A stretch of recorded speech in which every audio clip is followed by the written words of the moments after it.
kehadiran siswa. Cuma yang sangat disayangkan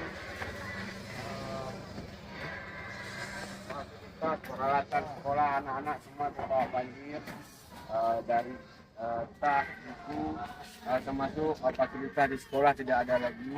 Menurut Ibu Kepala Sekolah, informasi dari beliau kami terima barusan.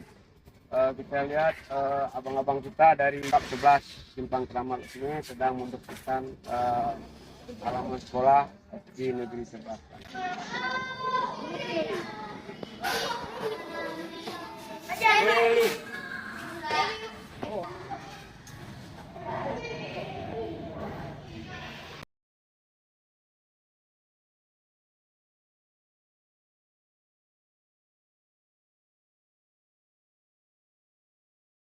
Kita mengharap sangat nanti sekolah kembali harus ada yang begitu.